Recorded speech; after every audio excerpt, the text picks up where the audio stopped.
Jacksonville's own Harmon Wages is one of only a handful of NFL players to run for a touchdown, throw for a touchdown, and catch a touchdown pass all in the same game. That's a hat trick that fewer than a dozen players have ever pulled off in the NFL. The 49ers' Christian McCaffrey did it just last year. Hall of Famer Walter Payton did it for the Bears in 1979. Harmon did it in 1969 when he played for the Atlanta Falcons. He describes it in his new autobiography, and that's not all.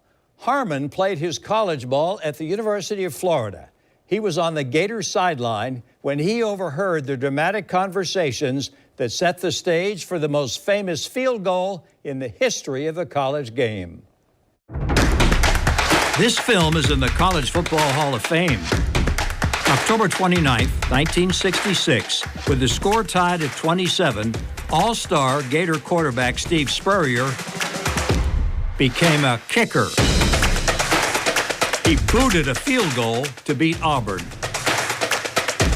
Spurrier's bench-warming backup quarterback told me it almost didn't happen. In the game, homecoming game, national TV, he kicked the winning field goal. 40-yarder, 7 yards back, 47 yards. Spurrier was not our kicker. Our kicker broke his toe. Steve said, quote, on the sidelines, I'm standing right there. Let me kick the ball. Coach Kendra said, no, let me kick the ball. I can kick the ball. I can kick that damn ball. That's Spurrier. Coach Gray said, I don't know. Kendra says, let him kick that blankety blank ball. So he goes in, kicks 47-yard field goal, wins the Heisman Trophy. Even though he hardly played, what Harmon ended up winning was an advertising gig for a new product invented by a University of Florida scientist, Dr. Robert Cade. Gatorade, Dr. Cade, they were going to market it in Northeast Florida. That's Jacksonville. Yeah. So they needed somebody from Northeast Florida. There I was. Harmon Wages, now at quarterback for Florida. That's the only reason I got it, because I wasn't playing, because I was behind Spurrier. Right place, right time. Thank you, Lord. We're talking about the charmed part of your life. But we both know your life has not been entirely charmed. You wound up going to federal prison for drugs. Yeah. I hate to bring that up, but I have That's to all right. bring it up. Well, I use it a lot of times when I speak to kids groups. I got caught up in the fast lane, being cool. The prosecutor was running for the DA's office, and he saw the opportunity. One of his people that he arrested told the prosecutor that he had sold some cocaine to me. I was a customer 3 times. It would make my nose run, so I quit. But it was too late. He told my name. I was a big name. The government's trying to make an impression on people not to do it. And so I was there. My mistake, big mistake. Paid for it, but learned a lot too. What was it like being a prison inmate, Harmon?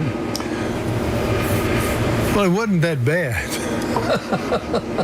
You know, not a lot of people accept that as an endorsement. It's a white-collar prison, crim. It's not a prison. There's no bars. It's like going to summer camp.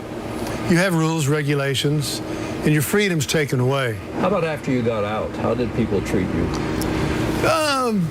About 85, I've been asked this before, about 85% were very positive and understood.